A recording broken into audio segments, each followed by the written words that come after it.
Dark Earth video game. Dark Earth is a post-apocalyptic adventure game with action elements, developed by Kalisto Entertainment and published by MicroProse for Microsoft Windows in 1997. Reviewers were overwhelmingly positive, with critics commenting on the well-thought-out story and milieu and the impressive visuals, though the combat was criticized. It was a commercial hit, with 500,000 copies sold by 1999. Gameplay, gameplay, gameplay, gameplay, gameplay, gameplay. Dark Earth is a third-person game centered around item collection and weapon-based melee combat. The game world is filled with a variety of different weapons, which can be used until broken, requiring a constant need to expand the main character Archon's weapon collection. The vast majority of the weapons are scavenged or improvised, such as kitchen knives and shivs. There are a very limited number of guns in Dark Earth, as most people have forgotten about firearms. For the select few guns Archon finds, there is an equally limited amount of ammo, making guns good for only a limited time. Archon must also scavenge for food, as it is his only means of healing. As time progresses in Archon's quest, he slowly begins to transform into a creature of darkness. His physical appearance, the tone of his voice, and his dialogue choices change throughout the course of the game. There is also an option for Archon to react to situations with his dark side, i.e. he'll say rude things in dialogue or treat his environment more aggressively while searching. The environments of the game are all pre-rendered, with 3D modeled characters moving atop them, much like Resident Evil. This method, while allowing for more detailed environments, prevents any camera control. All locations have fixed camera views, which can create difficulty in some fight situations in small areas. Story. Background. Dark Earth takes place several centuries in the future, when a meteor collision with Earth referred to as the Great Cataclysm has thrown up great clouds of ash and dust, blocking out the light of the sun. Those not killed in the collision were soon hunted by strange creatures of darkness, and so they began to seek a refuge from the dark earth pockets of land where the light of the sun breached the clouds. Eventually they found such places. Called stalates, these places of light became cities, and the survivors built temples in honor of the light. The game is set in a stalite called Sparta. By the time of the game, many centuries after the establishment of Sparta, most of the citizens have forgotten their history and now worship the light as a god, Solar. The city is run by sunseers, priests of Solar, who maintain order and prevent the creatures of darkness from entering the city limits. The game focuses on Archon, a guardian of fire, one of the military protectors of the city. Plot. The game begins with Archon awakening from a nightmare in which he has a vision of the Great Cataclysm, and sees it foretold that a great darkness will threaten Sparta, which he must fight against. He then goes to see the head of the Guardians of Fire, Provost Dorkin, who orders him to guard the council chamber door at the Temple of Solar, while the High Sunseer Lori is holding a meeting. On his way to the temple, Archon overhears his father Rilsidhar, also a Sunseer, telling Lori that he fears a great danger is about to engulf Sparta. He gives Lori something, telling her he doesn't feel safe carrying it himself. Archon takes his post, but hears a commotion from within the council room. He bursts in to find the Sunseers under attack by two men, one of whom he kills. The other is about to attack Lori, but Archon intervenes, and the man throws something in his face and flees. Lori examines Archon and sees that he has been contaminated by Shankar archessence.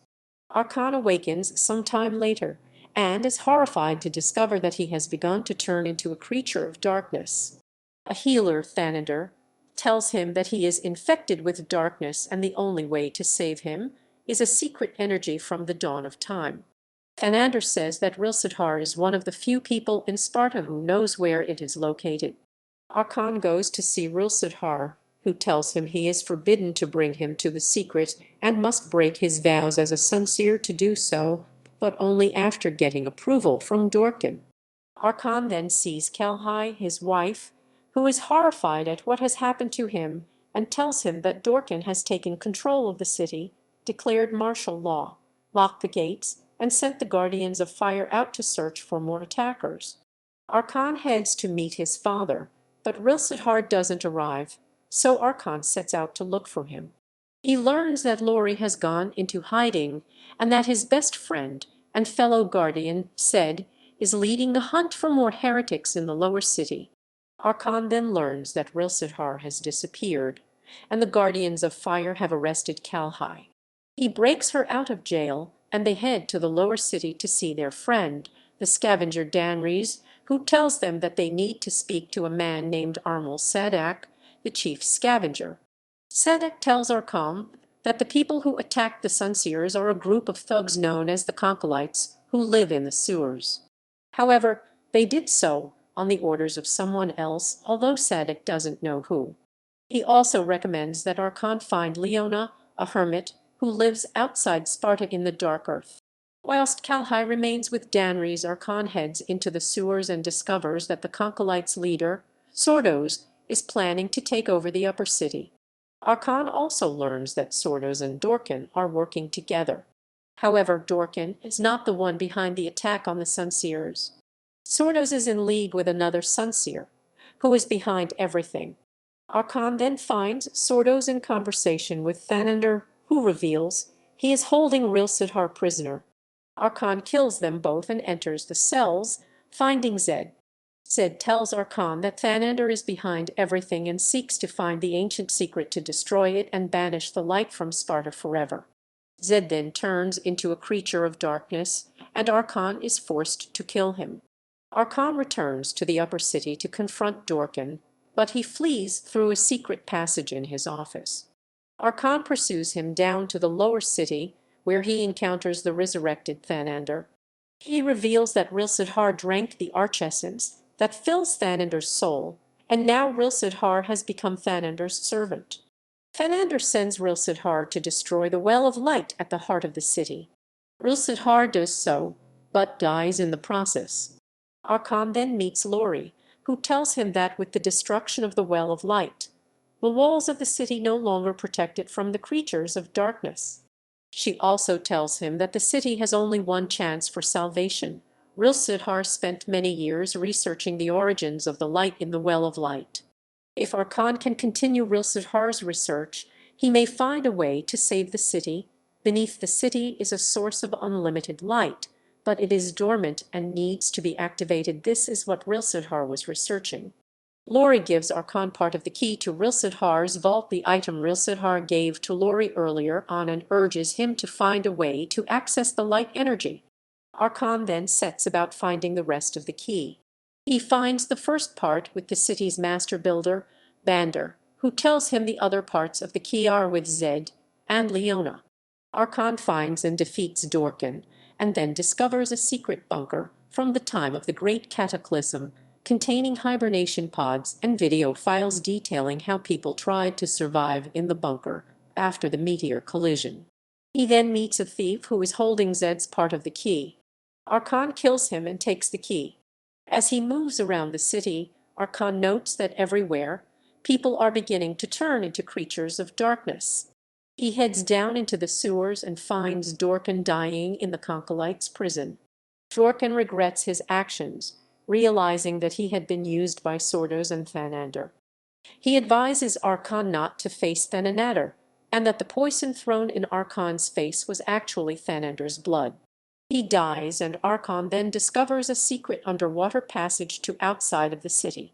He soon encounters Leona, telling her that the Well of Light has been destroyed, that Rilsidhar is dead, and that Thanander is no longer human. Leona is shocked to hear of what has happened. She reveals that the secret of the Well of Light was known only to a few, known as initiates, and that knowledge of it goes back to the dawn of time, millennia before the Great Cataclysm. The well contains the force of light, and Rilsidhar was trying to find its source in a tomb deep below the city. Leona reveals that if the source can be found, the force of light will destroy the force of darkness in Thanander, who, like Lori, Rilsidhar, Zed, and Leona was an initiate. She then gives him the final part of the key to Rilsidhar's vault. Archon heads back to the city, finding dead guardians everywhere. A dying guardian reveals that the creatures of darkness have entered Sparta. Archon enters Rilsidhar's vault and finds research on how to gain access to the Runka tomb, the source of the Well of Light. Rilsidhar had discovered how to enter the tomb, but had been unable to find the door.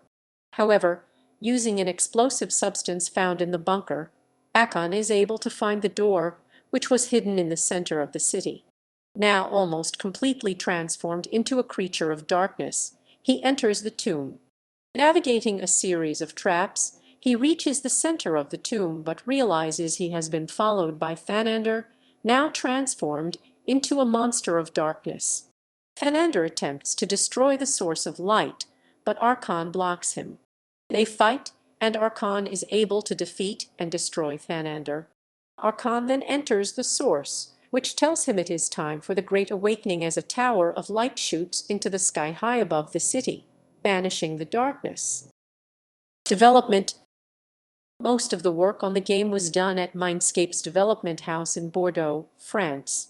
The characters' facial models were assembled from various parts, e.g. eyes, cheekbones chosen from a collective character database, rather than being created from a single model.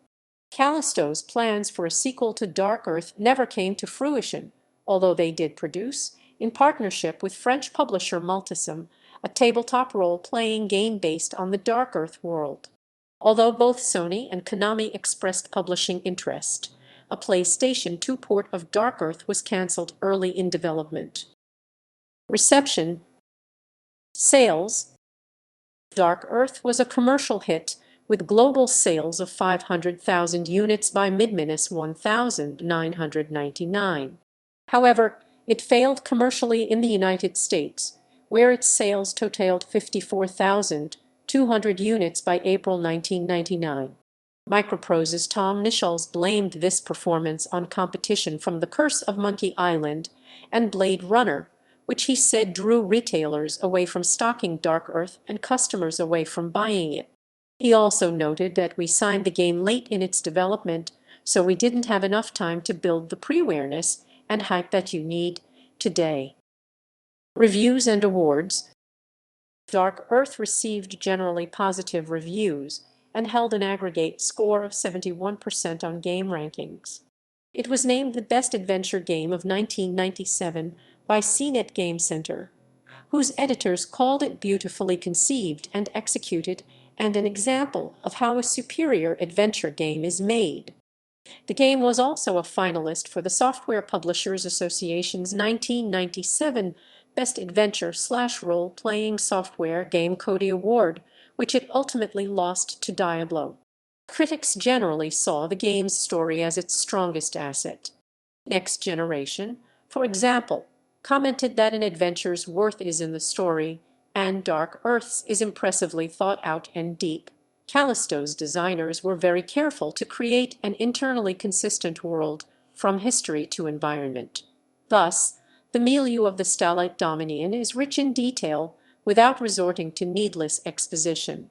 PC Zone's Chris Anderson opined that despite considerable flaws in the game's cinematic production, the rich storyline alone will be enough to keep most people happy, and with the added diversions of hand-to-hand fisticuffs and puzzle-solving elements, Dark Earth offers a well-rounded gameplay experience that should appeal to many gamers who wouldn't normally be attracted. The use of fixed camera angles was also criticized as causing frustrations with both the combat and the puzzle solving, but the graphics were a subject of overall praise for most reviewers due to elements such as the distinctive character models, gorgeous environments, and impressive effects. GameSpot's Jeff Sengstack, although he was critical of the fixed camera angles, wrote that Dark Earth features superb graphics, outstanding 3D character animation, and unique action adventuring in one beautifully crafted package. Adventurers longing for a deep and rich story, with carefully crafted characters, coupled with swashbuckling. Game Revolution's Thomas Garcia also noted that the fact that the game has low system requirements without sacrificing impressive visuals makes it especially appealing to people with slow PC setups. GamePro gave it a 4.5 out of 5 in graphics, sound, and fun factor, and a 3.5 in control, concluding, Dark Earth doesn't push any envelopes. In fact, it doesn't even overcome the common pitfalls of its genre, but the engaging plot proves well worth the effort. Next Generation similarly commented that Dark Earth was one of the better adventure games on the market, but that it retained the usual limitations of the genre.